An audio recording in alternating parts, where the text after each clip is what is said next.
Assalamualaikum.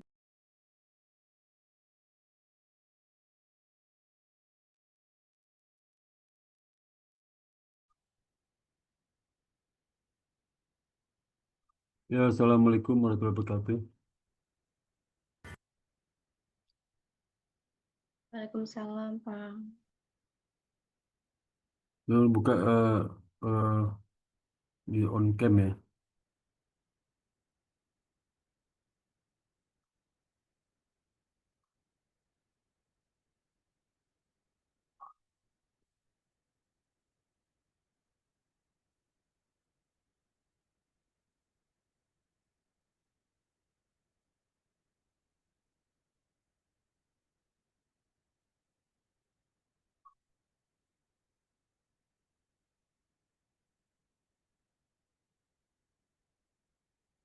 Oh ya, Saudara Vito, itu kamu kan masuk udah ketiga kemarin. Kita udah bagi tugas tuh ya, bagi tugas. Eh, Kamu lihat GCL nggak? GCL udah gabung nggak? Join nggak? GCL? Belum Pak, saya Ya, boleh nggak? Bentar, mesti GCL dulu ya.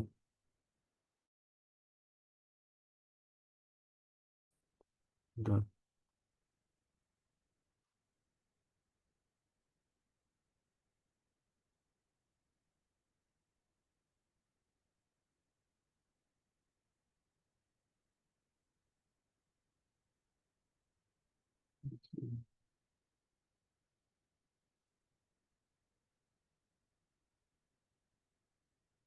Ini GCL ya. Nah, ini. Ini, kamu join nih ya.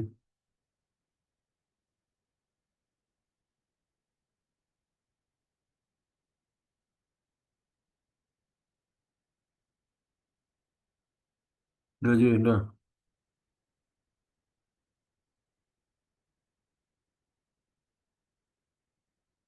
Udah join.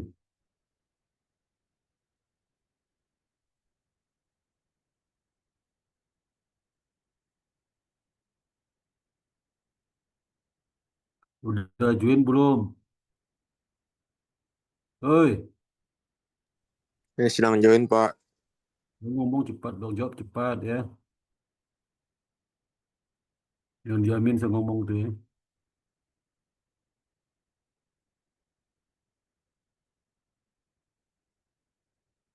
Udah,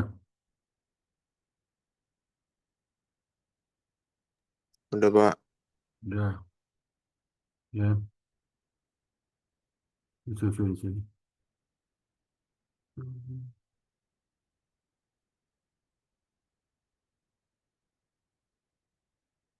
Nah ini ya, ini kan punya tugas ini, punya tugas ya. Ini, nah, kamu belum nih ya. Saya itu tambahin ya. Ide. Hmm. Kamu kuliah berapa nih? 4, 5, 6, 8, 10, 11, 12. Kamu 13 ya. 13 nih kuliah.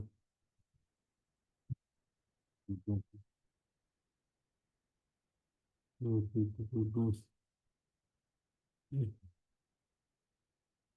12 apa itu? Bentar, saya jawab dulu. 13.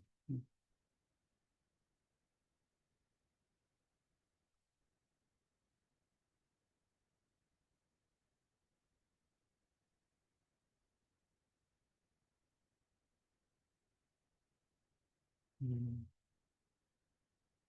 13.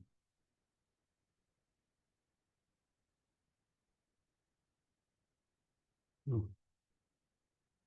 ini kan 14 ya. Bentar, ya. Ini 13 sudah. Udah 13. 13. Ini ke berapa nih? Hmm, 8. Nanti kuliah ke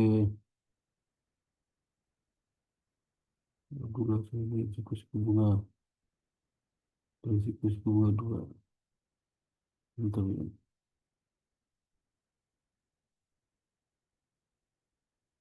Oh ini nih, udah kasih. Bentar, bentar, bentar. Bentar.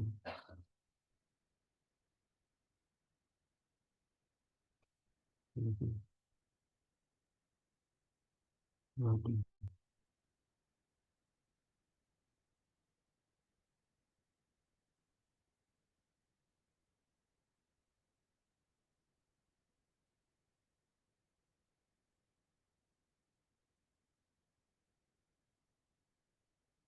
Oh, kuliah ini apa?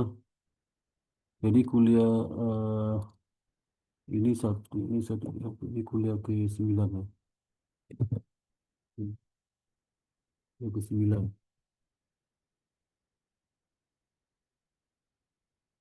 Gravito. Gravito. Risiko bunga dua ya.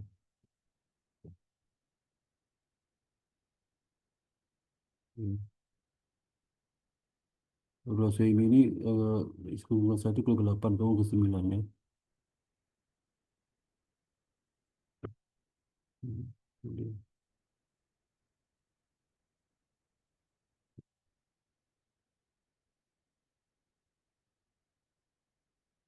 Jadi ngumpulnya kuliah ke 9 itu sehari sebelumnya nanti saya kasih tahu. Ya. Hmm. Hmm.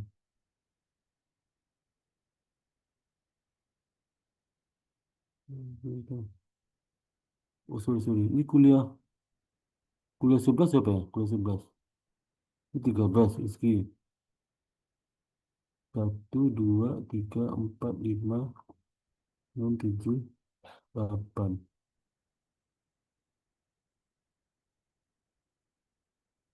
Ya, berarti ini, ya, berarti sebagai sebelas dua nggak ada ya. Nggak ada. Kalau ada nanti peserta tambah lagi, Pak. Oke, gitu ya.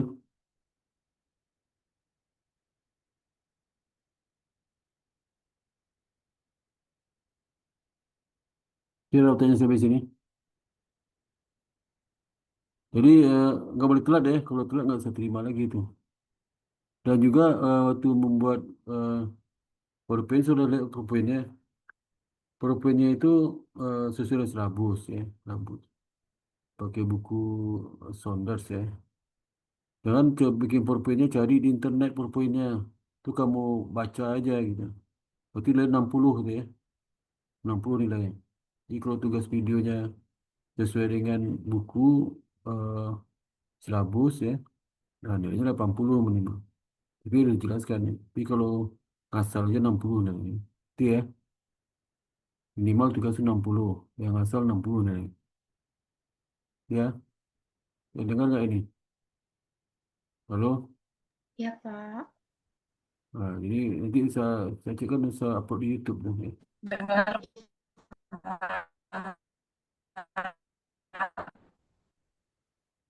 Apa enggak suaranya nggak jelas tuh, kresek-kresek suaranya. Halo, coba Iya, jadi ngomong. Pak. Kurang jelas, Pak. Suaranya kresek-kresek. Suara saya jelas nggak? Halo, suara saya jelas nggak? Jelas, Pak. Nah, tadi yang ngomong tadi kresek suara siapa yang ngomong gini?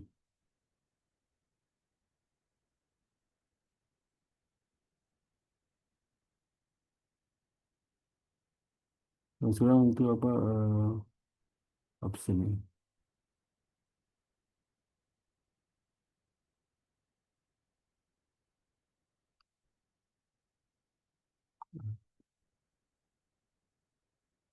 Oke, kelihatan absennya? Udah.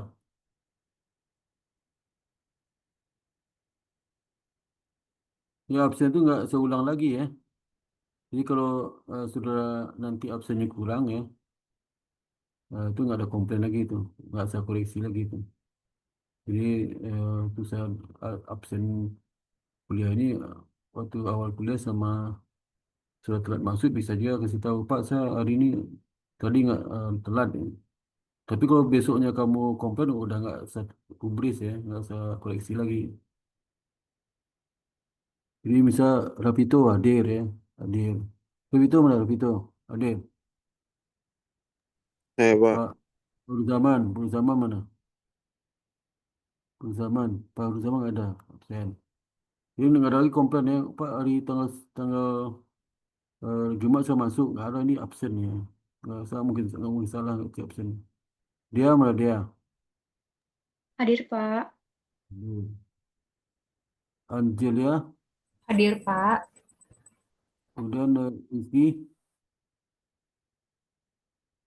Rizky ada nggak ada, ini absen ya. Nggak ada lagi sekolah ini. Kurang 70 Hadir, 30%. Pak. Siapa di Rizky mah. Rizky nggak ada kan? Iya, Pak. Hadir. Hadir. Yan ada Yan. Hadir, Pak. Hadir Hadir. Pak, Jan Marta Wijaya hadir, izin OVM Pak, soalnya baru di perjalanan ini Pak. Rizky ada. Tadi suara nggak jelas. Rizky mana? Halo? Tadi Rizky ada. Hadir, Pak. Hadir, Hmm. Pak. Hadir, Pak. Nor Ada, Pak, ya. ada. Nor mana? Nor Hadir Pak, hadir. Nur dan Anissa hadir. Abdullah Suhaimi nggak ada. Ada dua nggak hadir ya. Oke, saya masuk materi ya. Materi. Bapak izin Iski hadir ya, Pak. Coba kamu cek lagi nih ya. Nih. Coba cek lagi nih ya. Cek lagi ya. Nah, oke. Coba. Yang nggak ada itu dua orang hari ini ya. Dua orang nggak hadir ini. Nah, yang nggak hadir hari ini lah. Coba nyimak ya. Nggak hadir hari ini adalah Fahru Zaman. Yang kedua Abdullah Suhaimi. Udah oke ya. Ada nggak dua ini ada nggak sekarang? Nggak ada. Ada nggak? Tidak ada, Pak. Nggak ada. Berarti yang lain ada berarti.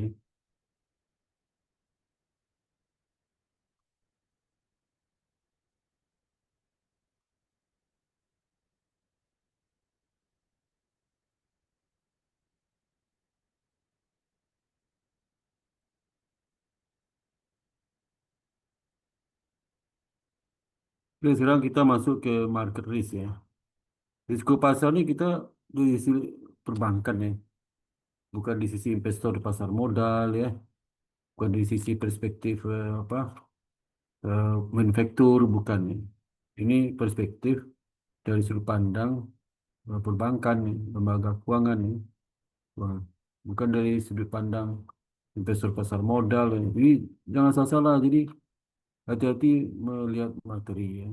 Materinya itu kadang sudah ini kan ada pasar modal yang lagi cerita. Ya. Jadi risiko pasar ini kalau di perbankan asetnya kan itu ada tiga itu ya. Itu pendapatan pada bank lain, investasi dan kredit yang diberikan ya. Kredit diberikan tiga itu kan. Nah, yang ditradingkan kan jarang kredit diberikan nggak ditradingkan itu ya. Yang ditradingkan yang investasi, misalnya eh, obligasinya ya. Terus kalau lembaga keuangan non bank ada juga yang sahamnya, ya. Apalagi itu ya. Kemudian kalau di perbankan itu di pasar uang kurs ya, sama apa aset-aset yang denominasi valuta asing ya, di treasury itu mereka trading kan pasar itu. Ini pasarnya ada pasar modal, obligasi ya.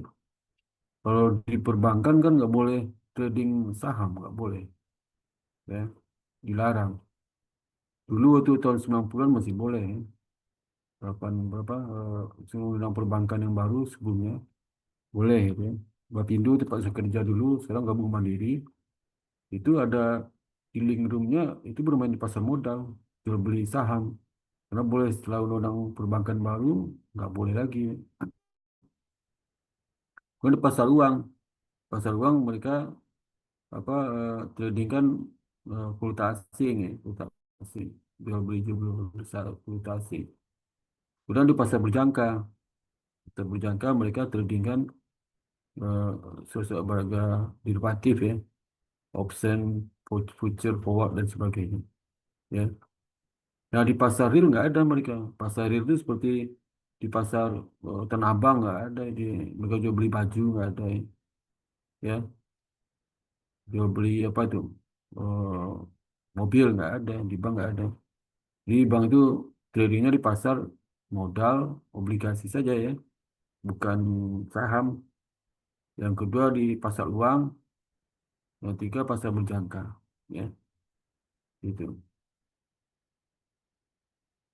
Kalau di pasar modal itu lembaga keuangan non bank itu boleh, seperti dana pensiun itu boleh, trading saham ya. Apalagi itu lembaga keuangan non bank leasing, kalau dia punya itu boleh aja nggak masalah. Kecuali bank aja nggak boleh, dilarang ya. Tapi lembaga keuangan non bank boleh trading apa saham. Jadi kalau di sini ada saham itu berarti yang boleh pelakunya itu lembaga keuangan non bank ya. Gitu.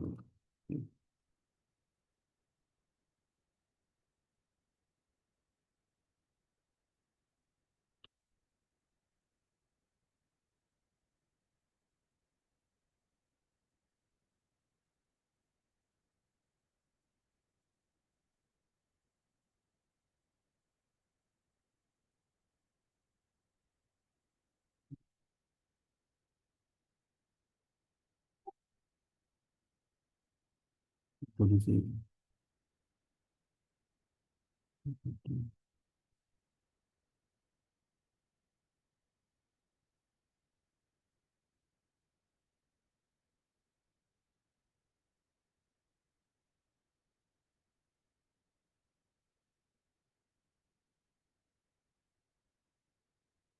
Hmm. Oke, jadi risiko pasar yang akan kita bahas hari ini ya, risiko yang muncul karena lembaga keuangan itu akan trading di pasar modal, di pasar berjangka, di pasar uang, di mana ada pergerakan harga di situ. Harga. Kalau harga tetap nggak ada risiko pasar ya. Harga di pasar tidak berubah. Misalnya saham awal tahun 100, sekitar tahun 100, berarti market risk nggak ada. Kemudian di pasar uang, kurs awal tahun 15.000, kurs dolar Amerika. Akhir tahun juga 15.000. Berarti harga fix, berarti nggak ada risiko. Nggak ada risiko. Pasar berjangka juga sama. Ya, sama. Ya. Kalau dia pegang option segala macam, nggak ada risiko. Kalau nggak berubah. Ya. Gitu. Jadi risiko pasar itu muncul karena ada floating harga. Harga bergejolak, ya. Maka ada take profit, ada ambil untung itu lembaga keuangan itu. Ya. Lembaga keuangan berarti sebagai investor kan. Lembaga keuangan investor di situ. Jadi dia ambil untung. Nggak ada take profit kalau harga tidak berubah. Ya. Harga berubah, berarti bisa menemukan untung, bisa menemukan rugi, ya. Menemukan rugi. Jadi ada untung, ada rugi. Nah, jadi kita di sini adalah potensi kemungkinan rugi karena perubahan harga di pasar. Jadi kalau harga itu kalau di pasar modal obligasi, harga saham, harga obligasi, harga saham. Kemudian kalau di pasar uang, kurs nilai mata uang ya, mata uang asing, mata uang lokal. Kemudian kalau di pasar berjangka ya dampak perubahan itu yang selisih harga antara harga sales price sama harga pasar, bukan kerugian dan keuntungan. Ya, itu. Juga suku bunga bisa juga. Suku bunga bisa menimbulkan kerugian juga. Tapi suku bunga kan eh, biasanya dampaknya suku bunga itu pengaruhnya ke pasar. Berubah suku bunga, harga obligasi suku bunga berubah juga loh. Suku bunga berubah, harga saham bisa berubah. Jadi ada dampak tidak langsung terhadap risiko pasar suku bunga itu. Suku bunga berubah, itu kurs bisa berubah. Ya. Suku bunga berubah, itu transaksi derivatif bisa berubah juga. Harganya, harga instrumen derivatif bisa berubah. Ya. Jadi suku bunga perubahan suku bunga itu bisa merembet pada harga eh, financial asset, ya, surat berharga. Jadi eh, muncul karena lembaga keuangan itu mentradingkan aktiva dan liability-nya daripada mengholdnya dalam jangka panjang. Jadi hold jangka panjang seperti kredit itu kan nggak di trading, ya. Atau seperti misalnya dia beli obligasi, tapi untuk di hold jangka panjang, bukan di trading kan. Nah, juga nggak ada risiko pasar di situ. Gitu. Nah, ada bagaimana kita ngukur apa risiko pasar ini yang potensi terjadi risiko kerugian yang terkait dengan trading itu, trading di pasar itu. Ada 3 metode yaitu symmetric, historic atau back simulation dan ketiga Monte Carlo simulation. Monte Carlo simulation ini eh, teori, kalau prakteknya nanti sudah baca di sini nggak kita ajarkan Monte Carlo simulation. Sudah baca buku lain aja. Karena dia mirip seperti back simulation itu. Nah, kita lihat konsep dan definisi risiko pasar guna pengukuran market risk metric, back simulation, dan Monte Carlo. Ya. Eh, Fluktuasi nilai fluktuasi nilai ya, di pasar ya, sehingga menimbulkan risiko ya, value at risk VaR yang terjadi pada akun aset dan liability yang ditradingkan di dalam jangka pendek ya, dalam jangka panjang. Jangka pendek itu biasanya di bawah setahun ya, tapi kebanyakan di bawah 3 bulan sih trading, kayak trading kan. Ya. 9 bulan bisa juga, tapi yang paling dampak di bawah 3 bulan. Ini pendek itu di bawah 3 bulan ya, 3 bulan ya, sebenarnya. Ya. Jadi ditradingkan dalam jangka pendek atau disebut daily earning at risk DR. Jadi bisa 1 hari, 2 hari, 25 hari, 30 hari, pokoknya maksimal kadang 3 bulan. Jadi menjadi perhatian utama manajer lembaga keuangan, terutama yang akan mengancam solvensi mereka.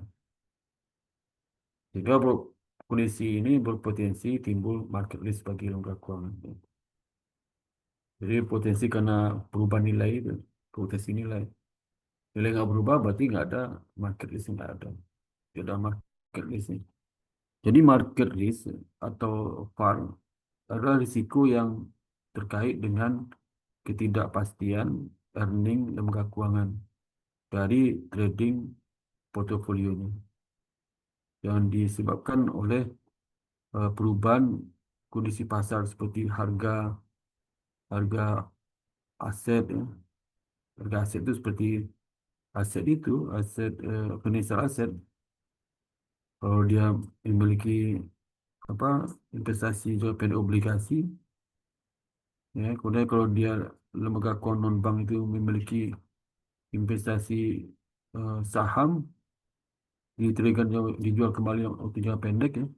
Kalau interest rate bunga berubah, market volatility ya, volatility market itu ada gejolak harga ya di dalam harga yang diperdagangkan di pasar itu ya.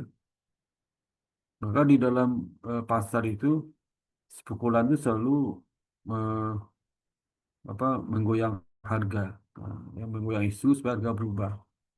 Kalau di dalam istilah itulah memancing dari keruh. Ya. Mancing dari keruh itu ada taking profit di situ ya. Jadi diaduk-aduk informasi macam-macam sehingga pelaku di pasar jadi heboh kan, heboh. Akhirnya ada yang beli, ada yang jual, sehingga terjadi kenaikan atau penurunan harga. Nah, di situ spekulan Jadi investor itu dapat untung ya, untung. Karena kalau air jernih nggak dapat ikan, ya. Air jernih nggak diaduk. Tapi kalau mau mancing ikan tuh airnya jangan jangan jernih ya. Kalau apa menjala ikan itu kan airnya air eh, kalau nggak jernih itu gampang menjala ikan. Ya. Ikannya bisa banyak dapat nih dari kepancing nih. Ya. Coba suruh mancing dari air jernih, mana dapat ikan, nggak bakal dapat ikan. Memancing dari keruh, ikannya jadi banyak dapatnya. Ya, menjaring ikan di air keruh, nah, itu banyak terjaring ikan. Ya. Tapi menjaring ikan dari jernih nggak akan dapat. Ya. Itu makanya investor suka menggoyang isu-isu di pasar supaya terjadi gejolak. Ya. Dampaknya terjadi naik turun harga harga saham, harga obligasi, kurs. Ya. Kalau apa investor besar individu itu kan si Soros, Soros itu juga suka harga. Itu dia negara mah. Apa dampak dia melakukan apa goncangan harga di pasar itu negara jadi korban. Inggris pernah korban, Indonesia pernah korban oleh Soros ya. Ya. Soros itu hanya sekian jam bisa mungkin sekian menit sedetik dia bisa beruntung triliunan itu dari negara, triliunan rupiah ya, beruntung. Kalau modalnya dengkul itu. Karena derivatif itu kan modal cuman premi aja, premi. Ya, premi harus dibayar. Nah, sekian 0,0%.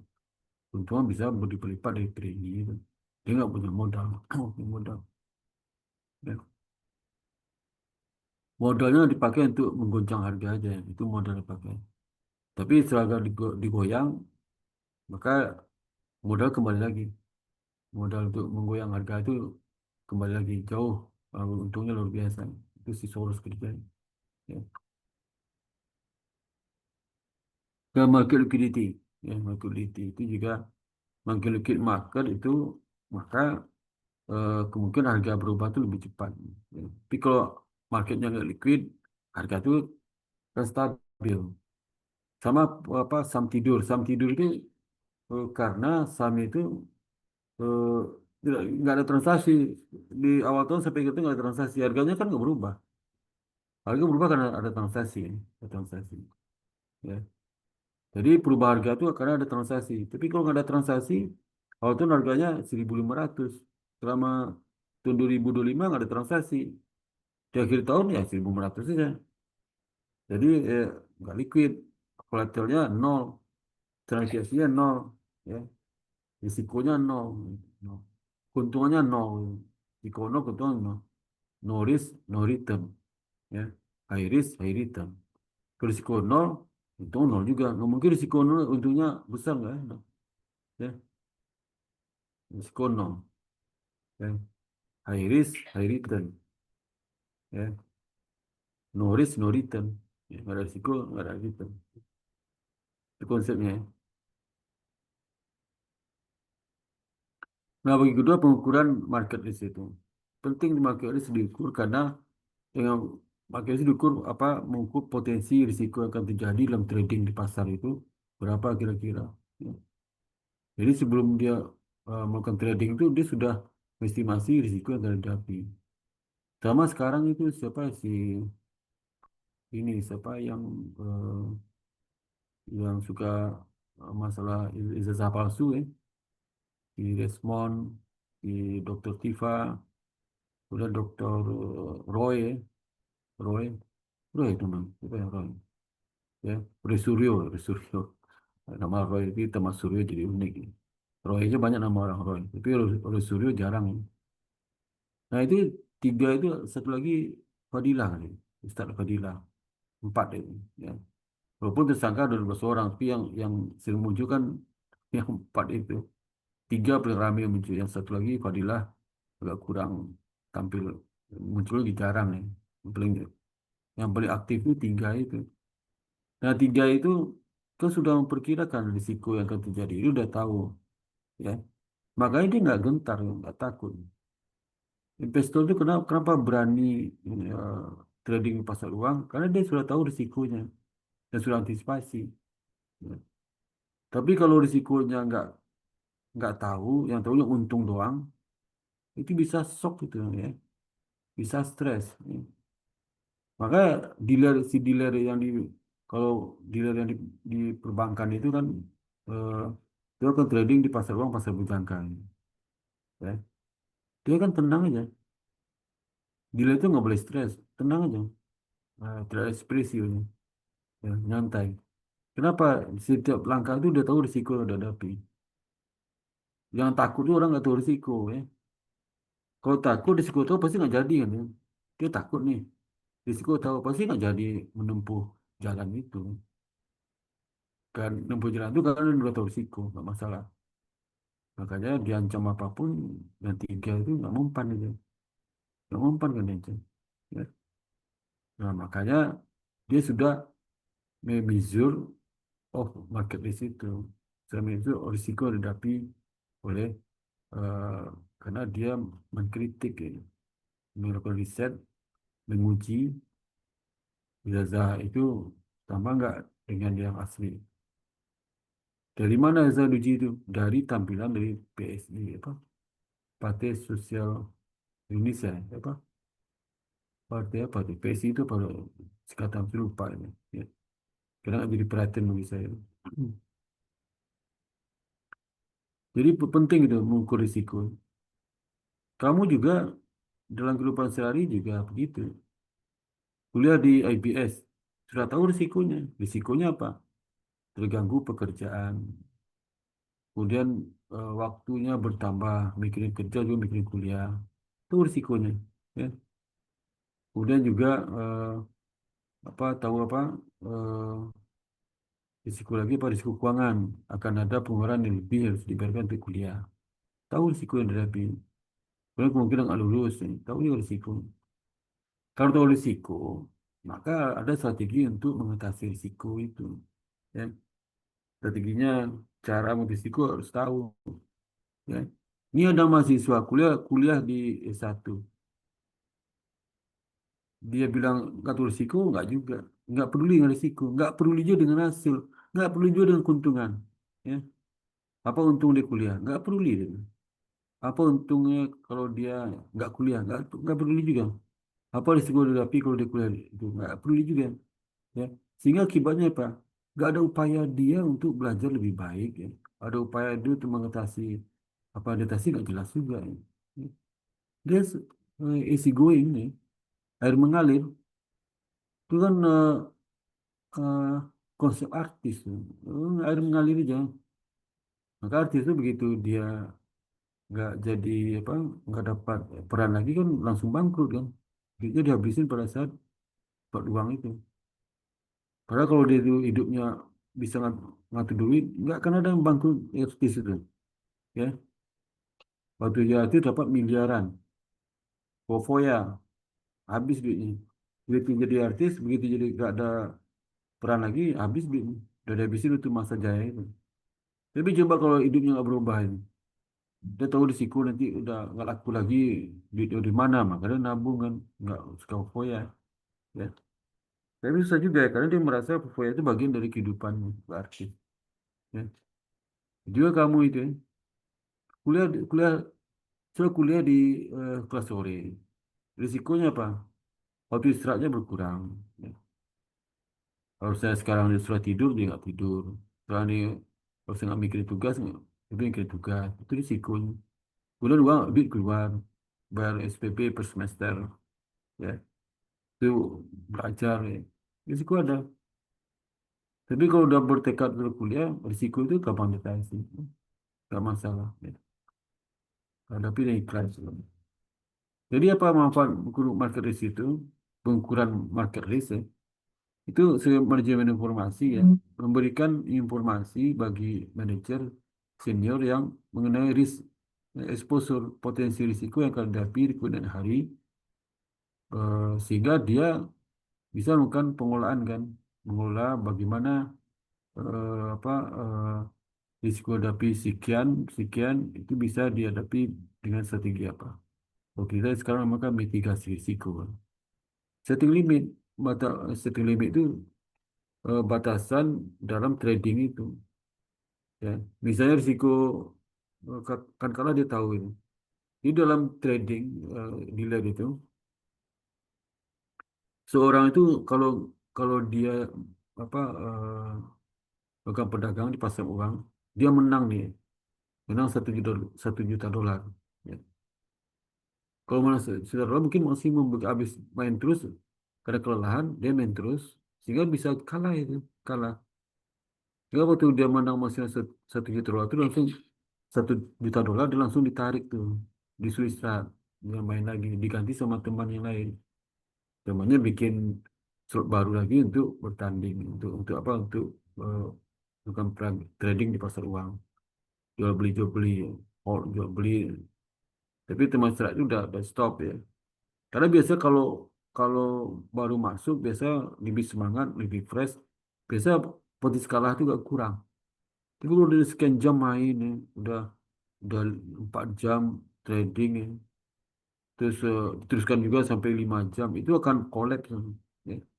Karena PC udah nggak kuat. Ya. Itu ada pembatasan limit. Individu berapa sih dia apa investasi di pasar uang untuk trading itu berapa masih juga minimum kalah berapa.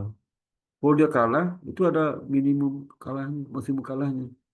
Tercapai itu udah berhenti, sudah keluar. Sama kayak pemain bola. Pemain bola itu kalau dia bertanding ya sebentar azan ya.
Padahal dia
Oke, saya teruskan ya. Jadi untuk setting limit yang ketiga untuk resource allocation ini. Jadi dengan membantu identifikasi area-area yang berpotensi memberikan return terbesar per risiko, sehingga dapat mengalokasikan sumber daya secara optimal. Baik itu sumber daya apa sebelum terjadi risiko pun sumber daya yang digunakan untuk setelah kejadian. Yang sebelum kejadian kan apa eh, kita mitigasi kan bagaimana mengurangi dampak risiko. Itu perlu biaya. Kemudian setelah risiko terjadi bagaimana recovery-nya. Itu penting. Kemudian juga performance operation, itu operasi kinerja.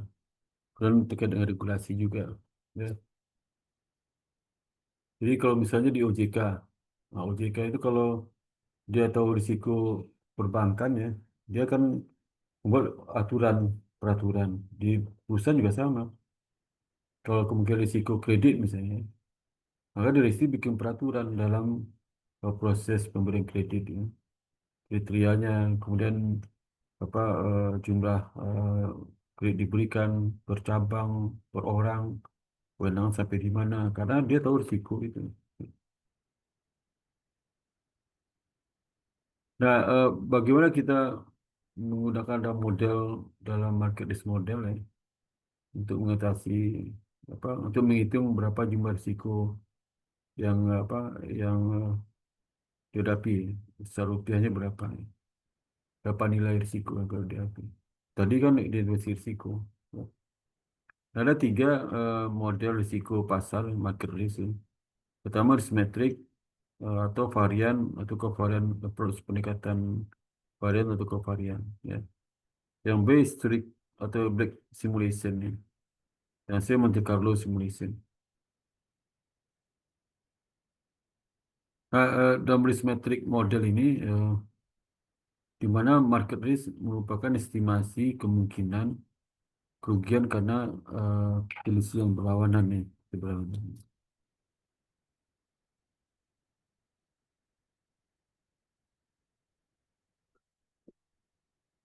Nah, market risk diukur dengan daily earning at risk atau disingkat dengan DER.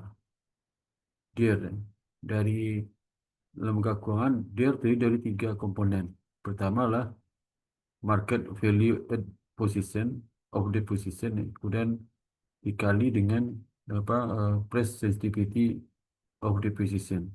Kemudian dikali dengan potensi price move in yield, potensi pergerakan yang di luar harapan yang berlawanan dengan estimasi sebelumnya. Nah, price sensitivity dikali dengan potensi alpha namanya price volatility. Ini yang komponen kedua ketiga ini kalau ditotalkan mengalinya sama dengan price volatility. Jadi DR itu daily earning at risk itu risiko tapi satu hari, 2 hari, 3 hari, 4 hari. Ya. Nah, kalau daily earning itu untuk 1 hari, maka market price of the posisi dari pasar itu eh, kali dengan volatility-nya, volatility. Ya. Jadi misal suatu lembaga keuangan mempunyai zero coupon bond ya, dengan posisi market value lah harga 1 juta dolar ya. Itu temponya 7 tahun dengan harga pasar 1631483 ya. Inilah hari inilah untuk hari ini untuk obligasi itulah 7,243% per annum. So, itu yield ya. Kemudian di contoh di atas diketahui bahwa market valuation adalah 1 juta. Ya, kemudian manajer lembaga keuangan di atas ingin mengetahui potensi exposure yang dihadapi lembaga keuangan. Jika suku bunga berubah akibat kondisi pasar yang kurang baik ini. Nah, cara gimana ya? Jadi lihat rumus itu kita hitung berapa daily price volatility-nya. Ya, daily price volatility. Ya, ini yang pengali yang dua komponen kedua, ketiga ini kan dapatnya price volatility. Nah, hariannya berapa? Price volatility ya. Ya, daily price volatility ya.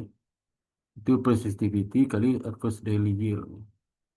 Itu ya. Jadi kemudian minus moderation duration dikali average daily yield move ya.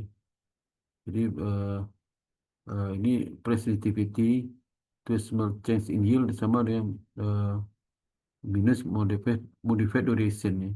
Modified duration. Modified duration itu sama dengan durasi dibagi dengan 1 tambah R. Ya. Sama dengan eh, kalau durasi kan tadi berapa tuh? 7 kan, durasi 7. Ya, 7 itu di tahun ya. Durasi 7. Ya. Kemudian 1 tambah R. R-nya berapa? R-nya 7,243%. Nih. eh, Yield hari ini 7,243%. Ditambah 1 dapatnya R-nya itu 7,243%. Dan 1 tambah 7,243% sama dengan 1,07243. Dapatnya 6,57. Di modified duration-nya 6,57 ya, 6,57. Nah, kemudian juga kita lihat potential average move in yield itulah kalau seandainya eh, dengan asumsi apa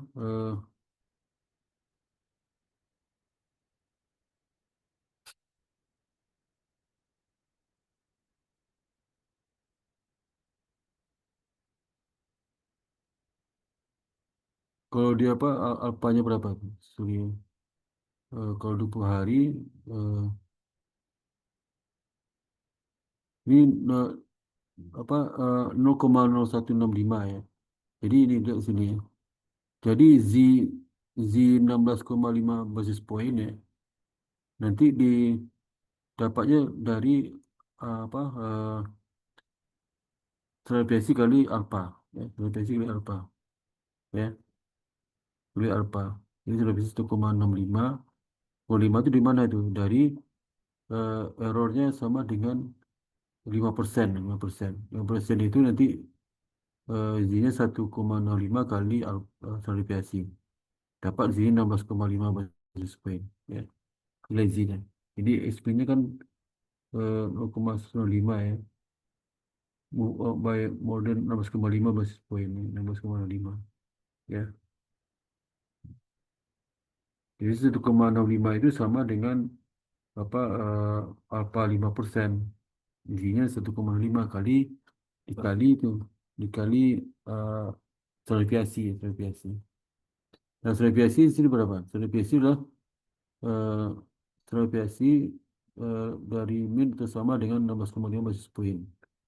Dengan asumsi standar deviasi lah 10 basis point ya. Sehingga 10 basis point itu sama dengan 0,001 karena 1 basis point itu 1/1000 ya. Nah, dikali 16,5 basis point 1,0 basis point kali 10 basis point dapatnya 6,5 basis point berarti ya.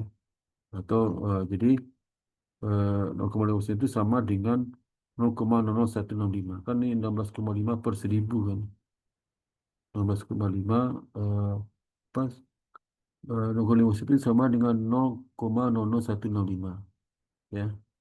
Ini sama 1,5 basis point ya. Nah, kalau seandainya itu untuk yang apa? Untuk yang ini 10,7 itu untuk yang 1 hari. Intinya 1 hari ya. Hmm. Nah, kalau 5 hari berapa? Jadi kalau 1 hari dia ruginya berapa? 10,7 dolar turunnya. Kalau 5 hari berarti akar 5, berarti 24,082 itu. Value at risk-nya ada untuk 5 hari. Jadi 5 hari dia meng-hold itu ruginya akan diperoleh sebesar eh, 24,082. Tapi kalau memegang 1 hari aku ruginya lah 10,770 ya, 70. Nah, cerita kedua kalau bagaimana kalau dia apa tadi kan ini obligasi beda ada modified duration nih Yang kedua, bagaimana kalau seandainya itu adalah mata uang asing ya, valuta asing, valuta asing. Tentu itu falas menunjukkan bilik edisnya. Dan sebelum Gakwa memegang posisi perdagangan eh, Switzerland 1,6 juta eh, Switzerland ya, dalam pasar mata uang dolar Amerika pada penutupan bisnis di hari tertentu. Lalu Gakwa nanti ingin menghitung berapa daily earning at risk diarnya di posisi ini. Disposal dari posisi ini seandainya besok hari adalah hari yang buruk pada pasar mata uang berkaitan dengan nilai tukar dolar Amerika terhadap Switzerland. Misalnya nilai setara dalam dolar untuk posisi di atas lah foreign position dikali Switzerland dibagi exchange rates. Jadi dikonversi ke mata uang lokal dulu ya. Kalau dia mata uang aslinya Swift itu, nanti jika nilai tukar itu adalah 0,625 per dolar ya, Switzerland per dolar, maka posisi nilai dalam rupiah, dalam bukan rupiah nih, dalam dolar ya, dalam dolar, ya, ini dalam bukan rupiah nih. Ya. Bentar, nggak bisa rubah. Dalam dolar lah 1,6 juta dikali kursnya 0,65 per dolar. Kalau kita kan eh, dolar per rupiah, kalau kita kan mata uang apa mata uang lokal per mata uang asing. Kalau quotation di Amerika itulah mata uang asing per mata uang lokal. Kita kan mata uang lokal per mata uang asing ya. Misal 12.000 per dolar ya. Dolar itu kan mata uang asing. 12.000 mata uang lokal. Kalau dia enggak, mata uang asingnya sebagai pembagi, sebagian dibagi, yang pembagi lah mata uang lokalnya. Ya. Kita kan mata uang asing yang sebagai pembagi. Jadi sehingga nilainya berapa? 1 juta dolar. Jadi 1,6 sama dengan Switzerland sama dengan 1 juta dolar. Nah, hasil 1 juta dolar baru kita hitung menggunakan 1 juta dolar. Jadi kita hitung eh, efek volatility-nya. Jadi kalau pada apa dengan kondisi eh, apa errornya 5% ya, maka sih 1,65 ini ya. Nih, di sini 1,5 ya. 1,5 di sini ya.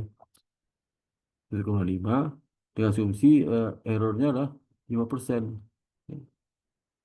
Ini lazim ya. Jadi kalau 1,5 berarti isinya 1, kalau dia errornya 5% berarti isi 1,5. Berapa nilainya itu 1,05 dikali dengan standar deviasi. Kalau standar deviasi kan 10 basis point. 1,05 kali 10 basis point dapat 16,5 basis point. Ya. Nah kalau ini, ya contoh ini, kalau dia Z-nya itulah apa sorry errornya 5% berarti 1,5 dikali standar deviasi. Standar deviasi kan di 6,5 basis point. Dapat 93,2 ya. Tapi kalau dia obligasi dikali modified duration ini, obligasi kan dikali modified duration bedanya nih. Nah, ini.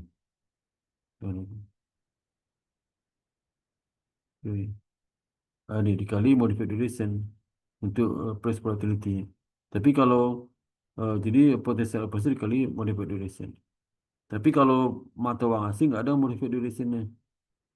Modified durationnya untuk obligasi aja. Ada minus ada minus. Tapi kalau mata uang asing nggak. Jadi untuk valuta asing nggak pakai modified duration langsung aja. Langsung apa standar deviasi dikali 1,05 Z dikali standar deviasi 5,5 itu efek volatility. Tapi kalau obligasi dikali minus modified duration. Ini enggak pakai itu. Dapat 0,932% ya. Nah, berapa DIR-nya? DIR-nya lah value position 1 juta kali dengan efek volatility 0,00932. Karena kalau 0,932% sama dengan 0,00932. Dapat 932. Artinya kalau dia menghold 1 hari ya, maka potensi kerugian yang diperoleh adalah turunnya nilai 1 juta dolar itu kan turun nilai sebesar 9320 ya. Jadi mengalami kerugian 9320 di mana sekarang 1 juta, besoknya akan turun nilai 1 juta dikurang 3 apa 9320. Itu nilainya turun ya, sebesar 9,320 ya.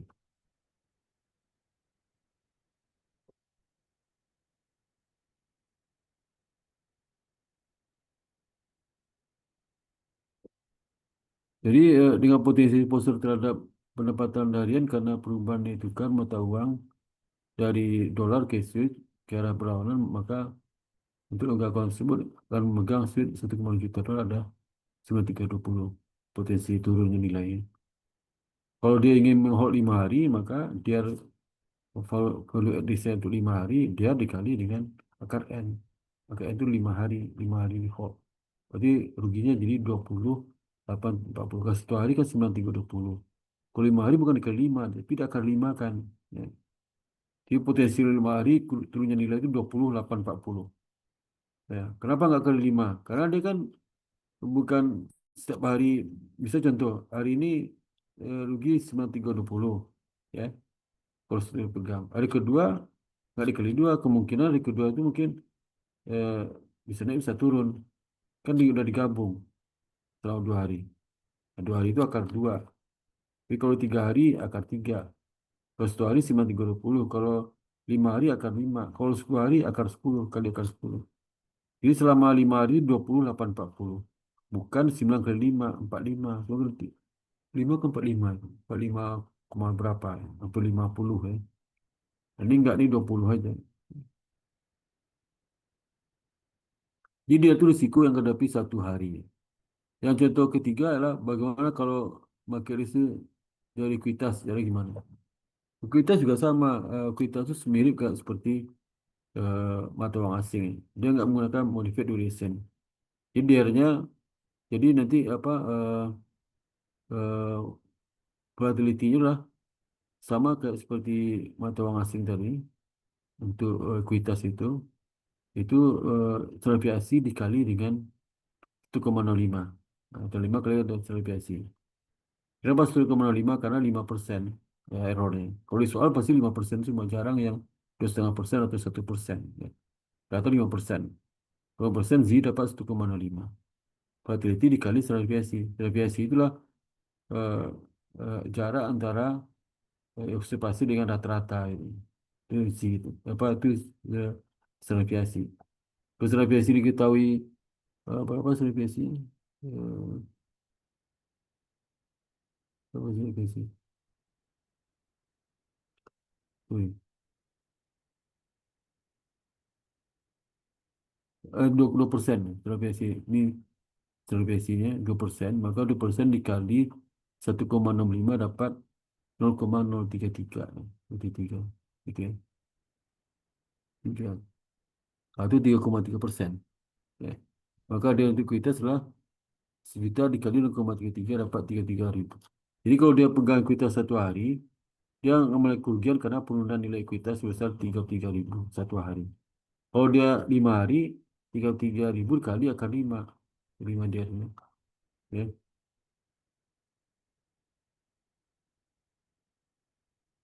Nah, bagaimana kalau dia portofolio? Tadi kan individu ya, satu.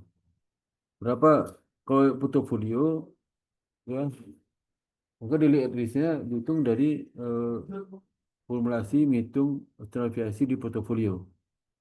Variasi di portofolio ya. Eh, rumusnya gimana? Rumusnya DR itu DR-nya.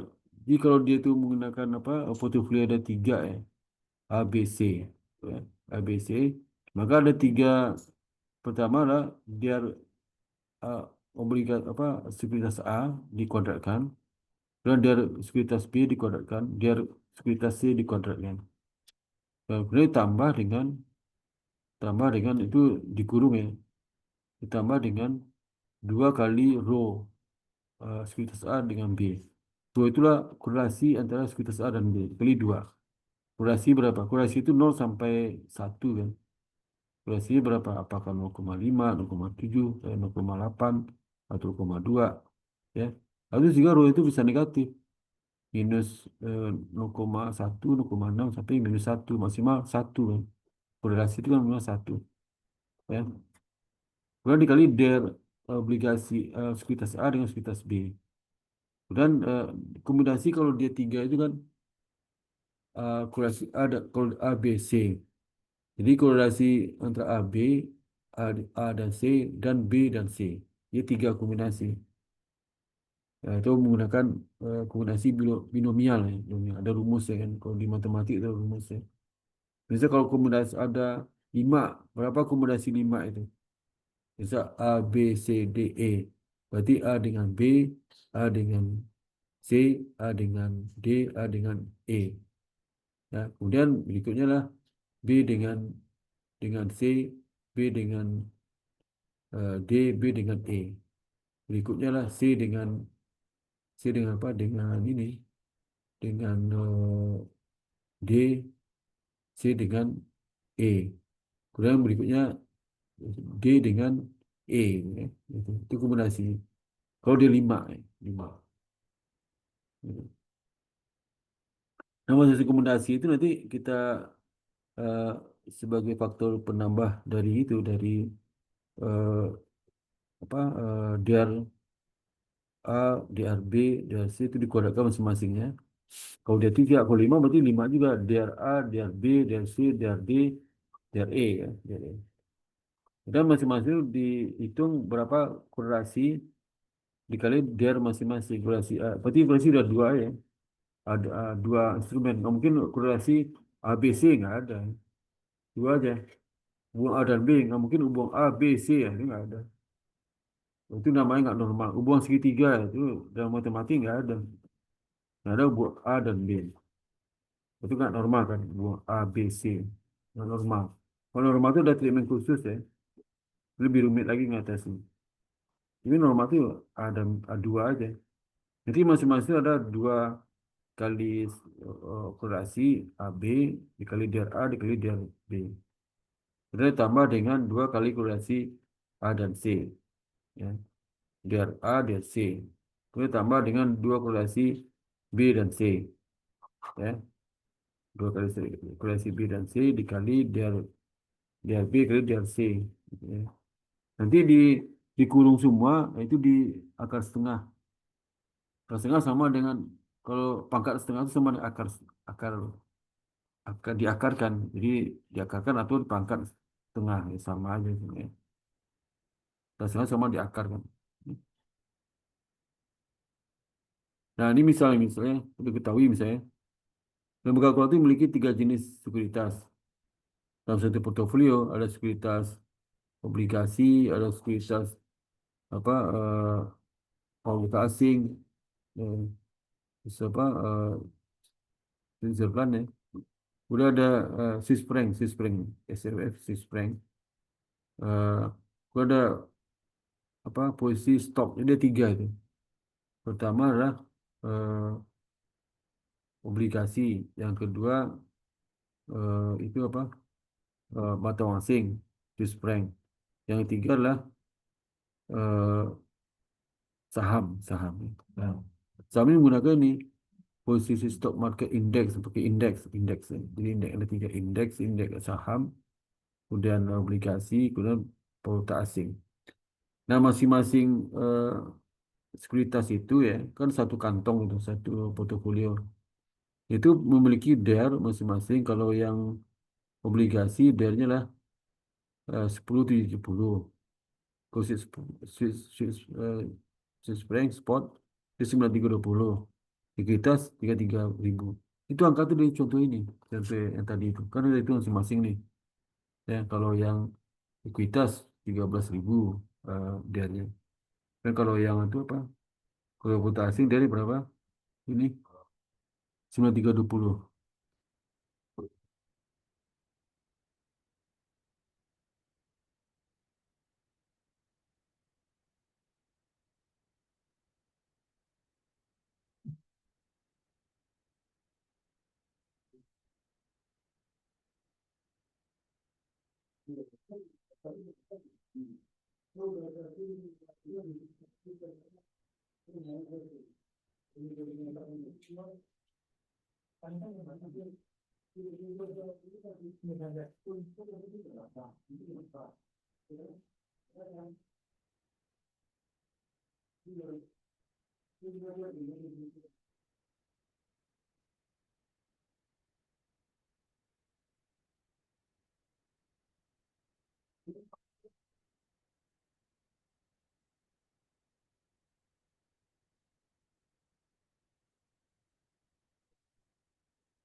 Halo? Oh, tadi ada yang datang. Bentar, ada tamu. Jadi itu ya, jadi apa tadi itu? Jadi tadi yang apa yang dia untuk masuk kalau portofolio kan apa tadi ya? Ya, portofolio ya. Nah, portofolio ini eh, itu dari apa? Yang contoh ini. Nah, ini bisa dia untuk yang bond kemudian valuta asing sama indeks saham ya. Itu di contoh sebelumnya itu dia udah dihitung 10.70 dari mana tadi itu. Kemudian si spot kurs itu yang 9320 dari mana dari tadi itu. Kuitas 33.000 ya. Nah, akurasi belum ini baru kan. Akurasi apa obligasi dengan eh, Swiss franc ya. Nah, itu 0,2 negatif. Kemudian korelasi obligasi dengan indeks saham itu 0,4. Korelasi antara Swiss franc dengan stok saham 0,1. Ya, 0,1. Ya, masukin ke rumus ini. Biar portofolio sama dengan pertama lah diarnya obligasi 10.70 gitu ya.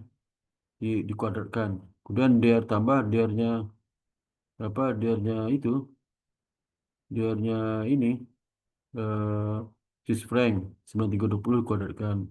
Kemudian diarnya apa diarnya eh, indeks saham 33.000 dikuadratkan.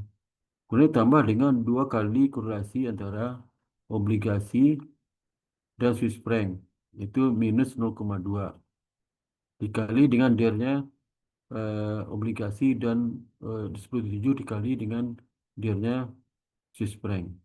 Kemudian yang kedua lah komodasi kedua lah dua kali korelasi antara eh, obligasi dengan indeks saham 0,4 dikali der dari apa dari saham berapa dari obligasi 10.70 kemudian der dari saham 33.000 kemudian korelasi antara Swiss franc dengan saham 0,1 plus ya dari kali der saham 9320 930 saham kemudian dikali dengan dernya apa indeks apa sorry ini 9320 ini Swiss franc ya der Swiss franc dan 33.000 lah dernya indeks saham ya kemudian dikurung semua ini dipangkat setengah atau diakarkan sama dapat 39.969. Jadi kalau dia memiliki portofolio tiga ini maka kalau dia hold selama 1 hari ya dia akan mengalami kerugian sebesar 39.969 itu artinya.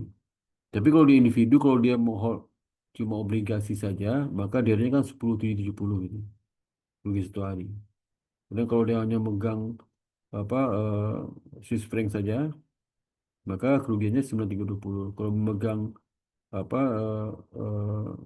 indeks saham saja 33.000. Tapi kalau satu portofolio maka eh, kerugian 1 hari lah 39.969 ya.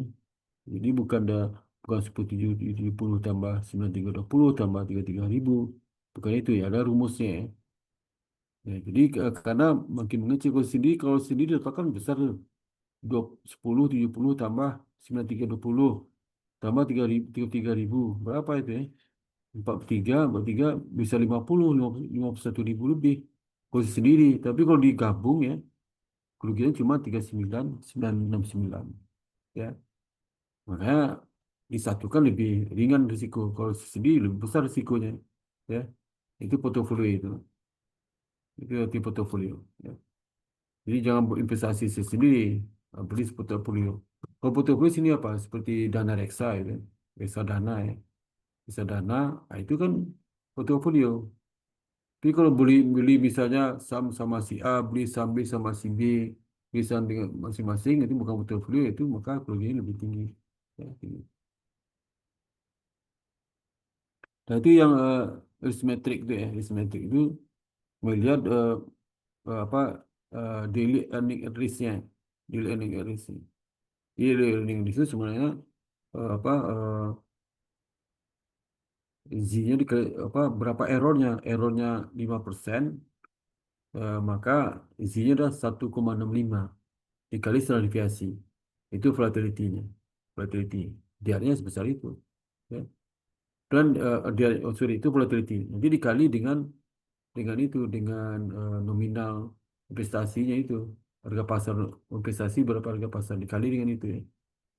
Nah, kalau dia obligasi apa volatility itu dikali dengan minus modified duration.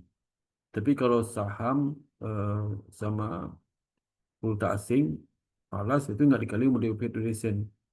Jadi daily earning-nya sama dengan nominal dikali dengan apa nominal harga pasar saat ini ya, dikali dengan ini dikali dengan daily apa volatility-nya. Volatility lah Z kali standar deviasi.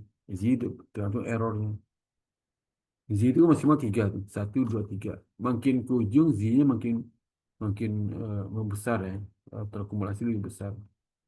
Jadi misalnya kalau Z-nya batas 0,5 kan.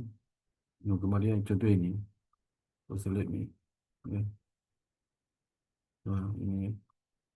Nah, tadi. Ini kalau errornya 5% kan ini besar nih. Ya.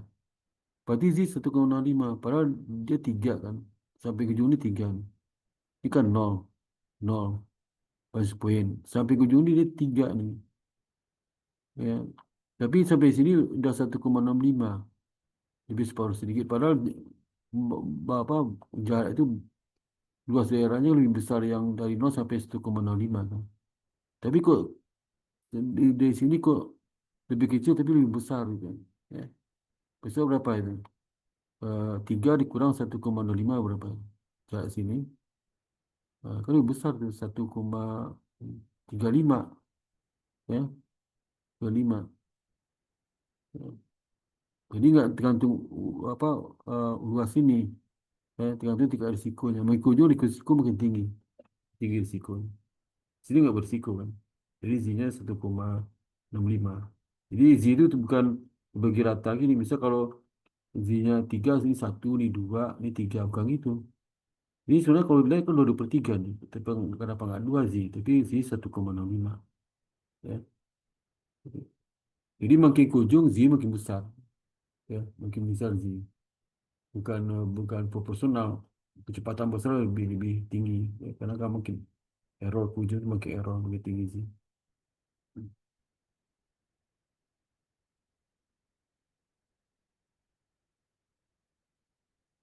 Nah, itu yang portofolio ya, portofolio tadi itu. Kalau menggunakan portofolio. Jadi sekali lagi, kalau saya sendiri, daily at risk pasti lebih tinggi.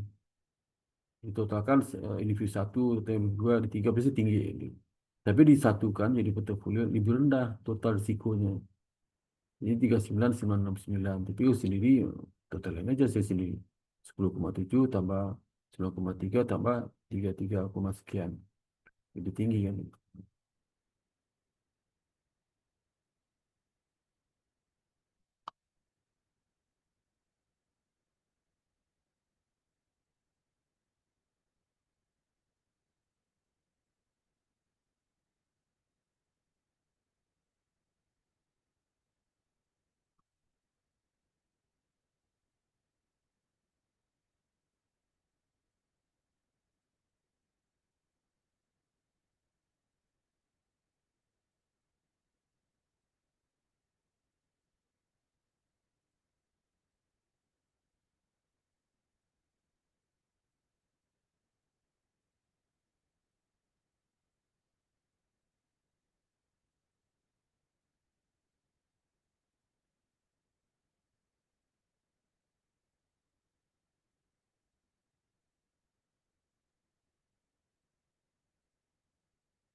Iya. Nah, sekarang yang kedua lah historic atau back simulation. Ini historic back simulation ini sebenarnya logika matematik nih. Apa susah dipertanggungjawabkan lah, ya. Jadi dia itu kayak sense saja. Jadi modelnya lah lebih sederhana, simple ya. Tidak memerlukan distribusi normal dari return. Tadi kan memerlukan distribusi normal simetrik tadi, ya. Distribusi normal maka ada z, ada errornya kan. Ya diperolehlah volatility-nya z dikali standar deviasi, ya. Kita tidak memerlukan perhitungan correlation atau standar deviasi di individu aset return. Jadi nggak perlu korelasi, standar deviasi nggak perlu ya. Jadi kalau saya lihat ini model back simulation ini ibarat tak judi buntut ya. Jadi susah diterima kenapa seperti itu ya. Jadi lihat kamu lihat deh caranya. Ini di dasar dari back simulation inilah dia melakukan evaluasi portofolio berdasarkan harga aktual dari aset yang ada di hari kemarin, 2 hari yang lalu, dan seterusnya. Jadi 1 hari sebelumnya, 2 hari sebelumnya, sampai 500 hari sebelumnya. Ini kalau kita beli di sekarang, 500 hari sebelumnya. Kemudian lalu menghitung 5% hasil yang terburuk. 5% yang terburuk berarti kan kalau dia itu 500 hari, kali 5% kan 25 hari. 500 hari kali 5% berapa? 25 hari. Jadi nanti ada 25 hari yang terburuk. Terburuk itu yang menimbulkan kerugian besar. Ini ranking rugi paling tinggi nomor 1, rugi paling tinggi nomor 2, nomor 2, 3 sampai urutan ke 25. Nah, yang ke 25 itulah yang dimaksud dengan DER. Value address-nya dari apa? DER-nya lah hari ke 25 itu. 25. Jadi 5% dari hasil adalah terendah. Terendah, terendah itu 1 sampai 25, 25 itu terendah, 1 paling tinggi. Jadi yang terendah itu dipakai DER-nya atau VAR-nya itu, VAR, ya. VAR-nya, VAR. Hitung VAR. Ya. Nah, jadi ada 5 langkah ya, ada 6 langkah. Pertama, konversikan posisi valuta asing ke dalam mata uang lokal. Kalau sini kan mata uang lokal kan dolar, dolar. Ya. Kemudian langkah kedua, ukur tingkat sensitivitas dari masing-masing posisi. Kalau dia naik 10% berapa, turun 10% berapa. Ya. Kemudian ukur risiko. Risiko selisih kan dengan harga sekarang dengan sebelumnya berapa selisih. Ya. Itu risiko. Kemudian step keempat, persentase perubahan aktual nilai tukar mata uang untuk setiap 15 hari. Kalau boleh hitung hari pertama 1 hari sebelumnya berapa apa eh, berapa nilai tukar mata uang, ya, persentase perubahannya. Yang 5 urutkan eh, menurut risiko dari yang terendah sampai yang tertinggi. Kemudian nanti ambil ranking ke 25 karena kan 5% dari 500 itu 25. Untuk yang 25 itulah yang dia yang merupakan VAR-nya, ya, VAR-nya. Ya. Ini contoh, ini contoh ya. Jadi misalnya dia memiliki dua dua apa dua valuta asing, yen sama Swiss franc. Ya. Yen itu dimiliki sekarang 500.000 yen. Kemudian kalau yang Swiss franc 15 juta yen, kalau Swiss franc 20 juta Swiss franc. Ya. Kemudian kurs saat ini 1 Desember kan hari ini sekarang itu 1 Desember. Ya, jadi kalau 1 hari sebelumnya 3, 30 November, 2 hari sebelumnya 29 November, 3 hari sebelumnya 28 November, begitu terus mundur-mundur ke belakangnya. Nah, kemudian kita konversi lah kursnya kan kalau yang tanggal 1 Desember itu kursnya kan 130 per dolar, 130 yen per dolar, ya itu. Jadi yen itu lah valuta asingnya, lokalnya dolar gitu. Jadi quotation-nya agak terbalik dengan quotation kita. Kita kan rupiah per dolar. Dolar itu yang falasnya, rupiah lokalnya. Terbalik. Ini kan lokalnya yang pembagi. Ya. Berarti kita pembaginya lah valuta asingnya nih. Quotation itu. Jadi nggak ada masalah ya. Jadi sehingga kalau kita konversikan dari yen ke dolar, maka 130 yen itu 1 dolar kan. Berarti 500 dibagi 130. ya, dapat 386.154, ya. Jadi 3,8 juta dolar, ya. Dapat 500 juta dibagi 130. Nah, kalau Swiss franc, ya, dia kan memiliki 20 juta Swiss franc, ya. Kemudian apa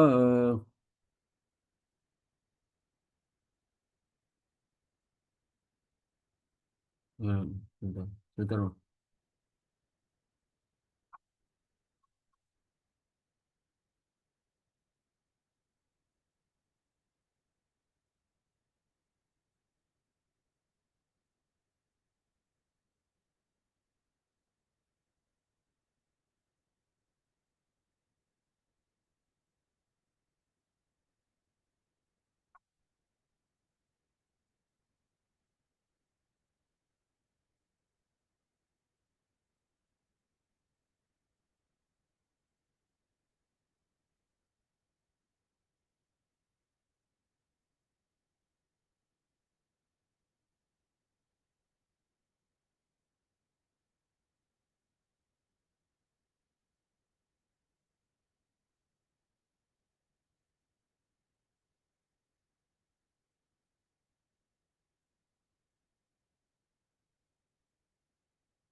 Nah, untuk langkah kedua kita ukur sensitivity-nya. Sensitivity kalau seandainya kalau dia naik 1%, ya. Naik 1%, misalnya aku contoh, ya. Eh, Kalau 1% berarti kan posisi sekarang 1 tambah 1%, kan. Kali current exchange rate, ya. Jadi kalau seandainya tadi kan 3846,154, ya. Terus ini dari 130 naik jadi 1%, kan 1% dari 130 sama dengan satu 1,01 kali 130 dapat 131,3, ya. Itu kurs yang apa perubahan kurs, ya, perubahan kurs dia di apa tanggal 1 Desember itu, ya, ya. Kalau naik 1%, ya. Kemudian posisinya jadi berapa? 131,3 dikali 3846,154 dapatnya 3808,3. Kenapa jadi turun dolarnya? Karena ini naik kan, eh, apa eh, yennya tadi kan 130 per dolar, sekarang 131,3 per dolar, ya, per dolar, ya.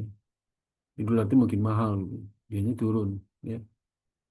Jadi artinya setiap kenaikan 1% kurs itu, ya, kurs kenaikan 1%, maka deltanya selisih atau kurs sekarang dengan kurs sebelum naik adalah 3808,03 dikurang 3846,154. Jadi dapat negatif, kan, 38,041.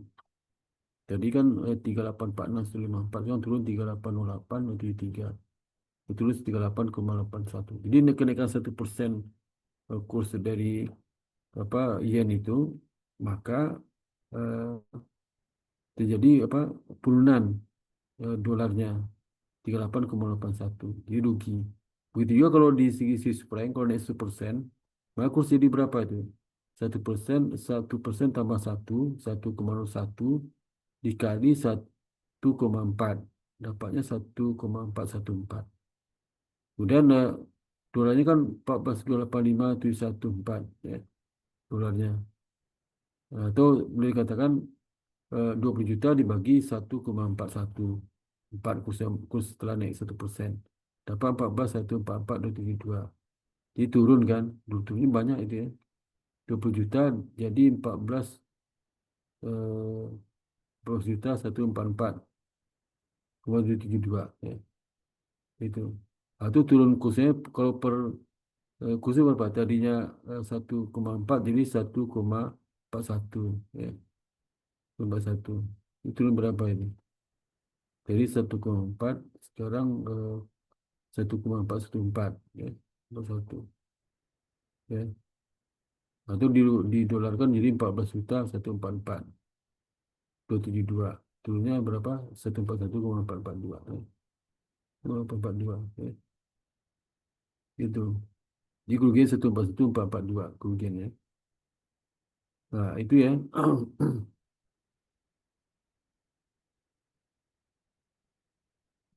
Jadi 20 juta Swiss franc dibagi 141 dapatnya 14 juta dolar ya.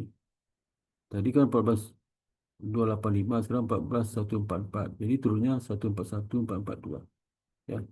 Jadi kalau naik 1%, maka dampak perubahannya kalau yang itu minus 38.081. Kalau Swiss franc minus 14.141.442.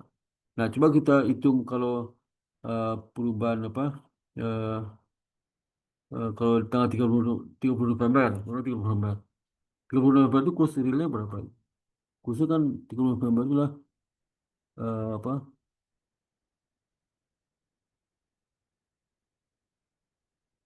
0,5% ya, 0,5% realnya. Apa perubahan exchange rate 30 November lah 0,5% naiknya. Nah, kurang ini sudah dihitung ya, dihitung karena kita nggak tahu kurs 30 November itu berapa.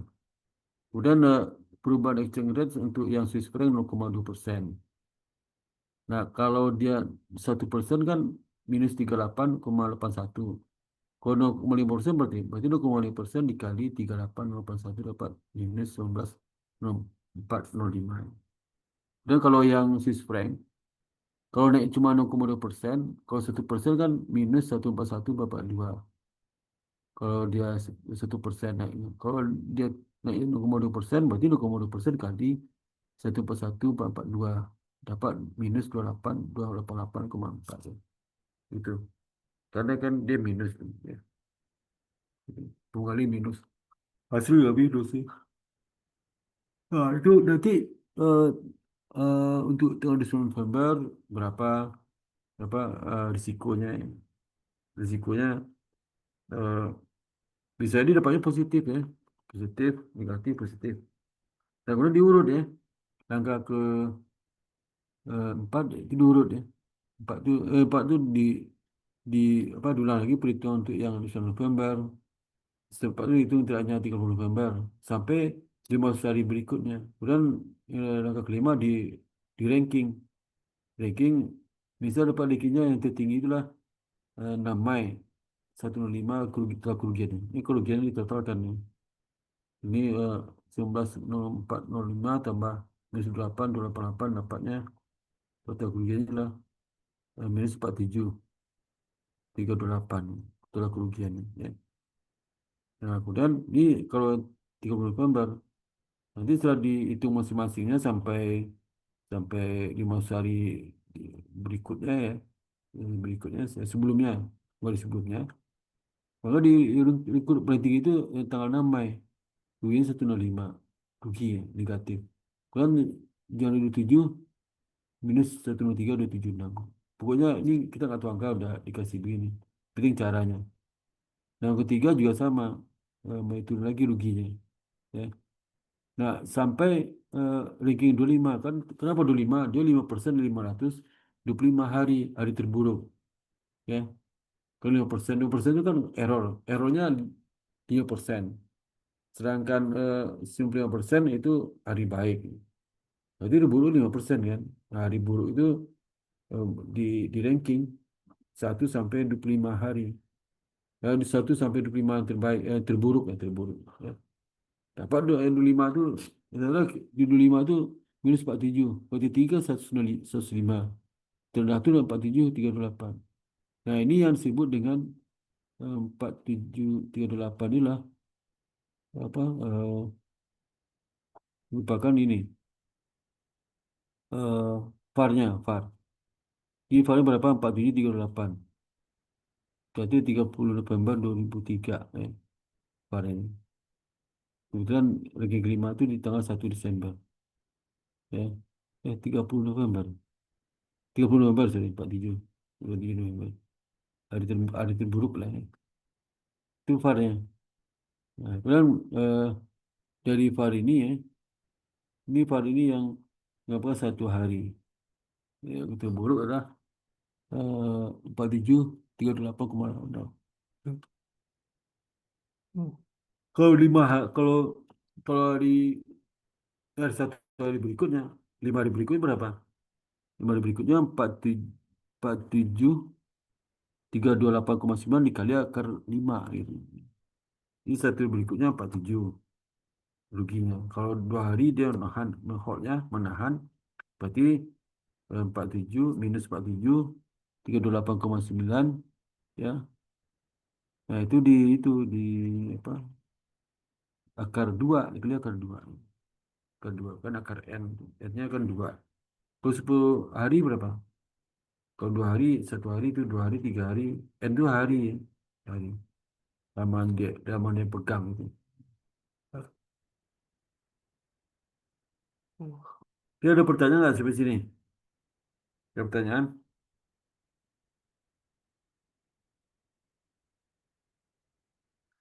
Dan jumlah observasi, kalau dia apa? Eh, Jumlah 500 belum mencukupi dari sudut pandang statistik ya. Misalnya sebaiknya 5% dari VAR didasarkan pada 1000 hari. Bukan 500 hari, kalau 500 hari kan urutan ke-25, 1 sampai 25. Kalau 1000 berarti urutan 1 sampai 50. Ya. Maka lebih cenderung berikutnya menggunakan Monte Carlo simulation.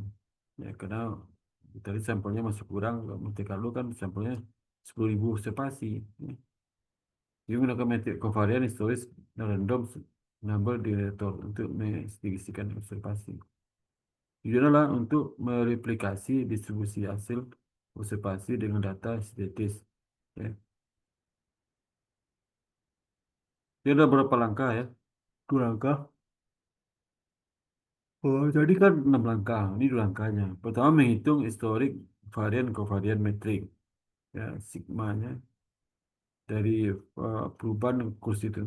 Langkah kedua, metrik di atas dikomposisi ke dalam dosimetrik. Itu metrik A, N, Xn, terus kemudian rho A menjadi jumlah di kolom A, Xn. Nah, itu yang saya dapat sampaikan. Ada pertanyaan di sini? Halo? Ada pertanyaan? Ada pertanyaan nggak? Kalau nggak ada, saya stop dulu ya. Oke. Oke, sekarang buka itu kita dokumentasikan dulu ya.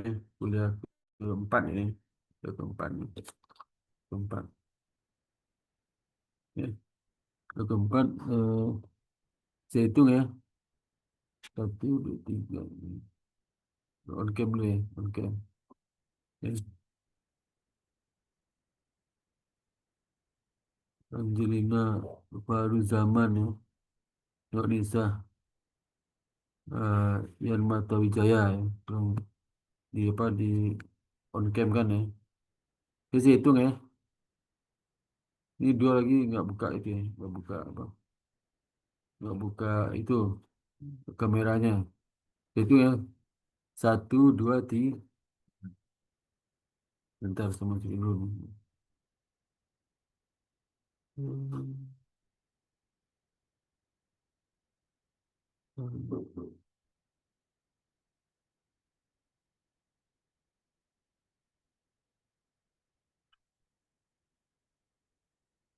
Ini.